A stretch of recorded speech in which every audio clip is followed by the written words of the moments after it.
ബൽക്കിലെ കൊട്ടാരത്തിൽ സുഭിക്ഷമായ ഭക്ഷണവും കഴിച്ച് പട്ടുമത്തയിൽ സുന്ദരമായി കിടന്നുറങ്ങേണ്ട സൊഫിയ രാജകുമാരി ഇപ്പോൾ ബുഖാറ മലമുകളിലെ ചെറുകുടിലിൽ വള്ളിക്കട്ടിലിൽ തൻ്റെ പ്രിയതമനോടൊപ്പം കിടക്കുകയാണ്.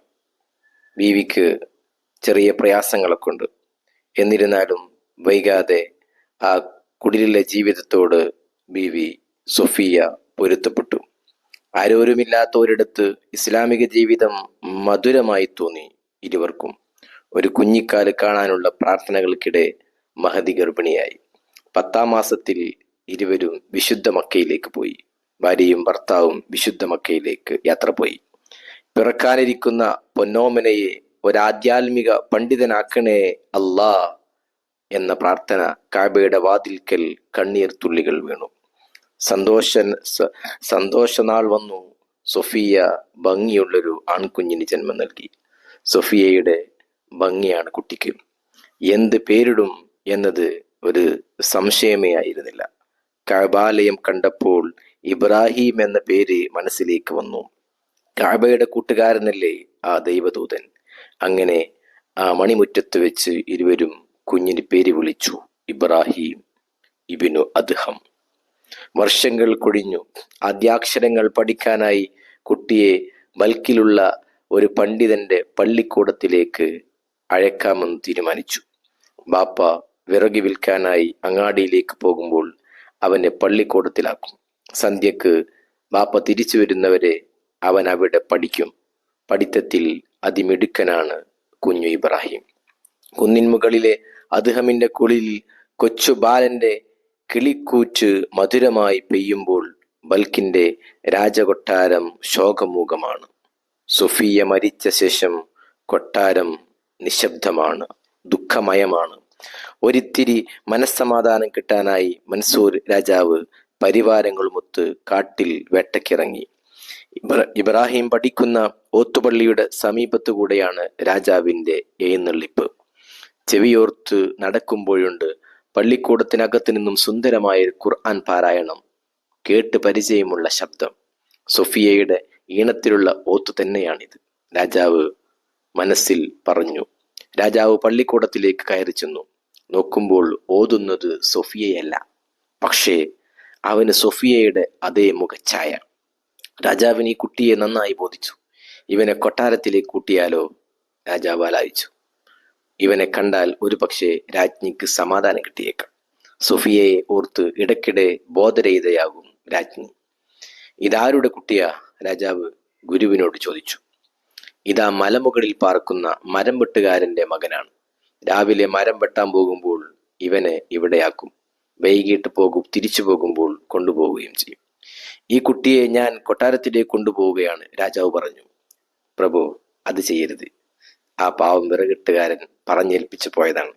അയാളോട് ചോദിക്കാതെ കുട്ടിയെ വിട്ടുതരാൻ എനിക്ക് അധികാരമില്ലല്ലോ. രാജാവ് വിട്ടില്ല. താങ്കൾ ആ വിറക് വെട്ടുകാരനോട് കൊട്ടാരത്തിലേക്ക് വരാൻ പറഞ്ഞാൽ മതി. ബാക്കി ഞാനായിക്കൊള്ളാം. എന്തായാലും കുട്ടിയെ ഞാൻ കൊണ്ടുപോകുന്നു. ഇവൻ അവിടെ ഒരു കുറവും ഉണ്ടാവില്ല. രാജാവ് ഇബ്രാഹിമിനെയും കുട്ടി കൊട്ടാരത്തിലേക്ക് പോയി. വൈകിട്ട് അദ്ഹം വന്നു. കുട്ടിയെ കണ്ടില്ല. ഉണ്ടായ കാര്യങ്ങളൊക്കെ ഗുരു വിശദീകരിച്ചു. അദ്ഹം കൊട്ടാരത്തിലേക്ക് ചെന്നു. മോനെ ഇബ്രാഹിമെ നീട്ടി വിളിച്ചു. കൊട്ടാരമുറ്റത്ത് നിന്നും അദ്ഹം ഉച്ചത്തിൽ വിളിച്ചു. കൊട്ടാരത്തിന്റെ മട്ടുപ്പാവിൽ എവിടെയോ ഓടിക്കളിച്ചു കൊണ്ടിരിക്കുന്ന ഇബ്രാഹിം ബാപ്പയെ കണ്ട് ഓടിയെത്തി. കൊട്ടാരമുറ്റത്ത് നിൽക്കുന്ന വിറക് വെട്ടുകാരനെ കണ്ട മൻസൂർ രാജാവ് പുറത്തിറങ്ങി വന്നു. ഞാൻ പള്ളിക്കൂടത്തിൽ വന്നിരുന്നു. ഒന്നും വിചാരിക്കരുത്. എൻ്റെ അവസ്ഥ നിങ്ങൾ മനസ്സിലാക്കണം. മരിച്ചുപോയ എൻ്റെ പൊന്നുമോളുടെ ശബ്ദവും മുഖഛായവുമുള്ള നിങ്ങളുടെ കുഞ്ഞിനെ കണ്ടപ്പോൾ എൻ്റെ ഭാര്യയ്ക്കൊരു സാന്ത്വനമായിക്കോട്ടെ എന്ന് കരുതി കൊണ്ടുവന്നതാണ്. ക്ഷമിക്കണം. രാജാവ് ക്ഷമാപണം നടത്തി. അദ്ഹം വാ മോനെ എന്ന് വിളിച്ച് കുഞ്ഞിബ്രാഹിമിന്റെ കൈകൾ പിടിച്ച് നടക്കാൻ ഒരുങ്ങിയപ്പോൾ രാജാവ് വീണ്ടും യാചിച്ചു, ദയവ് ചെയ്ത് അവനെ കൊണ്ടുപോകരുത്. അവനെ ഞാൻ രാജകുമാരനെ പോലെ നോക്കിക്കൊള്ളാം. കുഞ്ഞിനൊപ്പം നിങ്ങളും ഇവിടെ താമസിച്ചോളൂ. അത് പറ്റില്ല. പഠിക്കാനാണ് എൻ്റെ ഭാര്യ ഇവനെ വിദ്യാലയത്തിലേക്ക് അയച്ചത്. കൊട്ടാരത്തിൽ നിർത്താൻ അവൾ സമ്മതിക്കില്ല. എങ്കിൽ ഞാൻ നിങ്ങളുടെ കുടിലിലേക്ക് വരാം. അവളോട് സമ്മതം ചോദിച്ചോളാം. രാജാവ് വീണ്ടും ചോദിച്ചു. അതെന്തായാലും പറ്റില്ല. നിങ്ങൾക്ക് കാണാൻ പറ്റിയ ആളല്ല എൻ്റെ ഭാര്യ. അദ്ഹം റളിയല്ലാഹു അൻഹു പറഞ്ഞു. എൻ്റെ അധികാര പരിധിയിലുള്ള പ്രജകളെ ഒരു ആവശ്യത്തിന് വേണ്ടി എനിക്ക് കാണാൻ പാടില്ലെന്നോ? അതല്ല, കാണുക പോയിട്ട് എൻ്റെ ഭാര്യയുടെ പേര് കേട്ടാൽ തന്നെ നിങ്ങൾ അന്താളിച്ചു പോകും. അദ്ദേഹം പറഞ്ഞു. അതെന്താ? എന്നാലൊന്ന് കാണണമല്ലോ. ഒരു വെല്ലുവിളിയുടെ സ്വരത്തിൽ രാജാവ്. എങ്കിൽ കേട്ടോളൂ. മരിച്ചു പോയെന്ന് നിങ്ങൾ വിചാരിച്ച പുന്നാരമോളാണ്, നിങ്ങളുടെ പുന്നാരമോൾ സൊഫിയയാണ് എൻ്റെ ഭാര്യ. സൊഫിയയോ? അതുണ്ടാവില്ല. അവളെ ഞങ്ങൾ മറമാടി പോന്നതാണല്ലോ. 3 പിടി മണ്ണ് വാരിയിട്ടത് എൻ്റെ ഈ കൈകൾ കൊണ്ടാണ്. നിങ്ങൾ കളവ് പറയരുത്. നിങ്ങൾ കുടിലിലേക്ക് വന്നു നോക്കൂ. ഓർമ്മയുണ്ടോ നിങ്ങൾക്ക് അന്ന് കല്യാണ പന്തലിലേക്ക് ഒരു പിടി മുത്തുമായി കടന്നു വന്ന ഒരു ഫഖീറിനെ? അദ്ഹം, അയാളാണ് ഞാൻ. രാജാവിന് എല്ലാം ഓർമ്മയിൽ തെളിഞ്ഞു. അദ്ഹം വളച്ചുകെട്ടില്ലാതെ കാര്യങ്ങൾ പറഞ്ഞു കൊടുത്തു. മൻസൂർ രാജാവിനും ഭാര്യയ്ക്കും സന്തോഷം അടക്കി നിർത്താനായില്ല. ആഹ്ലാദം കൊണ്ടവർ ഇബ്രാഹീമിനെ കെട്ടിപ്പിടിച്ച് ഉമ്മ വെച്ചു. പിന്നെ താമസിച്ചില്ല.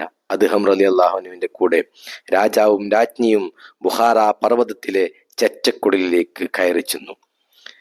നേരം ഇരുട്ടിത്തുടങ്ങിയിട്ടും തിരിച്ചെത്താത്ത ഭർത്താവിനെയും മകനെയും നോക്കി സൊഫിയ വാതിൽക്കൽ നിൽക്കുകയാണ്. അപ്പോഴുണ്ട് ഭർത്താവിന്റെ കൂടെ ഇബ്രാഹീമും മറ്റു 2 പേരും മല കയറി വരുന്നു. ആരാണത്? ഉമ്മയും ഉപ്പയുമാണല്ലോ. എല്ലാം അവരറിഞ്ഞു. എന്തോ? മല കയറി വന്ന് പൊന്നുമോളെ കണ്ടതും ഉമ്മ അവളെ കെട്ടിപ്പിടിച്ചു. വാക്കുകൾക്ക് അതീതമായ ഒരു മൗനം അവിടെ രൂപം കൊണ്ടു. മോളെ, എല്ലാം ഞങ്ങൾ അറിഞ്ഞു. നിനക്കൊന്നു വിവരമറിയിച്ചാൽ പോരായിരുന്നു? ഇത്രയും കാലം നിങ്ങൾ ഈ ചെറ്റക്കുടലിൽ കഴിയേണ്ട കാര്യമുണ്ടായിരുന്നു. ഇനി നിങ്ങൾ കൊട്ടാരത്തിലേക്ക് വരണം. നിങ്ങൾക്കറിയോ ഞങ്ങൾ കടിച്ചിറക്കിയ വേദന? സൊഫിയ, ഇബ്രാഹീമിനെയും കൂട്ടി നീ കൊട്ടാരത്തിലേക്ക് പോയിക്കോ. നിന്നെ കാണാതെ കാലം ഇത്രയും കഴിച്ചു കൂട്ടിയ ഉമ്മയുടെ വേദന മനസ്സിലാക്കണം, ഉപ്പയുടെ വേദന മനസ്സിലാക്കണം. ഇടയ്ക്കിടെ ഞാൻ അവിടേക്ക് വന്ന് നിങ്ങളെ കണ്ടോളാം. അദ്ഹം സൊഫിയയെയും ഇബ്രാഹീമിനെയും കൊട്ടാരത്തിലേക്ക് അയച്ചു. സൊഫിയ ബീവിയും ഇബ്രാഹീമും കൊട്ടാരത്തിൽ, അദ്ഹം കാട്ടിലും. ഇടയ്ക്കൊക്കെ കൊട്ടാരത്തിൽ ചെന്ന് പെട്ടെന്ന് തന്നെ തിരിച്ചു പോരും. ഇബ്രാഹിം രാജകുമാരനാണിപ്പോൾ. മൻസൂർ അലി ഖാന് ശേഷം ബൽഖയുടെ സുൽത്താൻ.